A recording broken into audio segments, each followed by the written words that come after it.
Hello, welcome to Lemon News, where we talk anything and everything entertainment. I'm, of course, the Lemon himself, Zeke Lemon, and this is my review for episode 4 of season 2 of Gen V. But before we get into that, let's get the house clean out of the way. Share, leave a like, comment below, let me know your thoughts on Gen V, and of course, hit that subscribe button as it helps me grow into my YouTube career. I would greatly appreciate it. Now, all that out of the way, let's get into it, shall we? So, I said this on my immediate thoughts, that I just think every episode has just topped itself, because to me, this is easily the best episode of the season. One of the best episodes of The Boys world overall. I just think everything that we did here when it came to execution was just so good. And I mean, these 45 to 50 minutes just really flew by to me. And a lot of that goes to this antagonist, Cypher. I think he is one of the most interesting characters in The Boys world. I said in my immediate thoughts that he's the most interesting character in a long time. I will compare him to a Sister Sage, because Sister Sage was also really interesting when she came out. I mean, that whole reveal of, yeah, I just wanted to see if I could. It really wasn't about, trying to please you. I just wanted to see if I could do it for myself. And I think Cypher is just right up there, how he's just having this cat and mouse games with these kids all the way. And it's just interesting because, he does care in some way, shape, or form. I do think he does care for Kate in some way. I think he did care for Jordan. And we all know he cares for Marie. I mean, that whole training montage, you can be stronger than Homelander. Don't use the finger thing. Just his dry delivery, too, is so awesome. And then at the end where he's like, is this my good side? Oh, why are you using that camera? He's always 5 steps ahead. And I really thought that his power was going to be, he's a mind reader. He knows where everyone's going to play. He can basically, because Cypher means, code, and he can just cipher everyone's code, meaning their truth, all 5 steps ahead. Okay, yeah, he knows that Andre's dad is here to try to kill him. He knows Marie's here to, even calling her out, look, I know you want to kill me. You're not happy to be bad. Let's not cut the bullshit. Okay, yeah, I was there. I was when you were first born. Godolkin was made because of you. Let's cut through all of that. Let's just focus on the task at hand. Move these blood bags. Okay, now raise that goat. That was really funny. What if I explode him with? That's why we name him after assholes.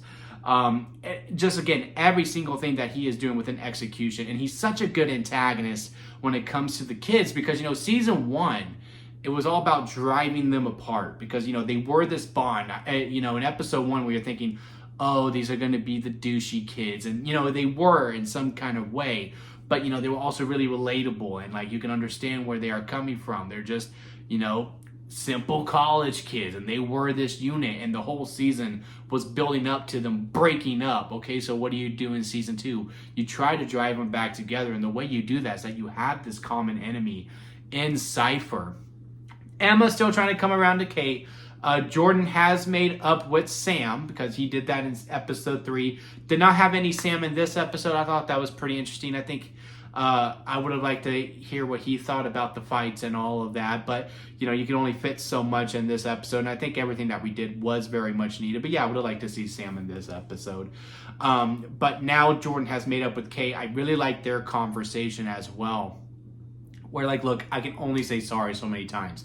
You actually haven't said sorry. Oh, okay, I am sorry. And then just the heart-to-heart of, look, I don't know if I can ever not be mad at you again. That pains me that I will always be mad at you. And Kate just going, same, because you tried to kill me. Well, not intentionally. I want Jordan back. I wasn't intentionally trying to kill you. I was trying to get you away from my girlfriend. But, some things just happen. And yes, you have hurt me a lot. So all of that was really good. Everything we're doing with Emma's very interesting too.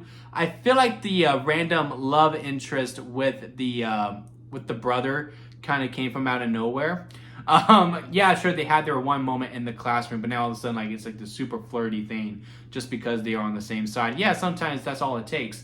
But, I would have liked a little bit more development. When he first oh, you're here? Yeah, you're here? Okay. And there's this kind of game of can I fully trust you even though you are the brother? The reveal of the power, look, she doesn't share, you're the first person she ever ever shared her power with, that's pretty big. You are very motivational. And what was Andre to Emma? Like the way that she's slowly becoming this motivational person that Andre was to her, again, is very, very fulfilling. Also, a little bit of a dynamic of training montages with Emma trying to shrink on command. Like I really like at the ending there where she grows really tall and she goes, "Oh, you got to normal size. What did you think about?" And I forgot what Emma said. It was kind of dismissive, and I don't know how true it was when she goes, "Oh, I didn't think of anything." But maybe she was just really excited because like, oh, we're gonna get him. So she was able to grow to full size pretty quickly. And then, of course, Marie talking with the blood bats and like realizing, oh, I am super powerful. And then when we do get to fight and Cypher's power is revealed that he can just control everything. And maybe that's the overall power. It's not necessarily that he can control the bodies and all that. He is just fully in control no matter what. Maybe he made Marie think like, oh, I have no Gen V in my system. But maybe the V gene is only, post soup. Like he was one of the people who was naturally born a soup. So therefore there is no V within his bloodstream because he is all natural, if you will. Yeah, there was just a lot of things here that I really did like. And I think the execution of it was done very well.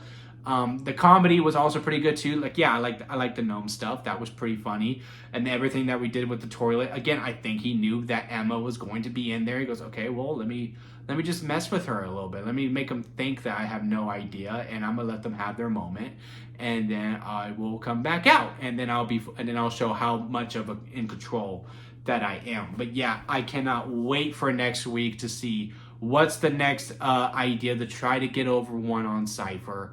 And I can't wait to see what Cypher does to attack that. I mean, just the text up, there's cameras all over my house, dingus. Like, we're going to talk about this. Yes, that's my dad's and that's his corpse. Like, it's just, he's just really interesting to me. I am really invested within him.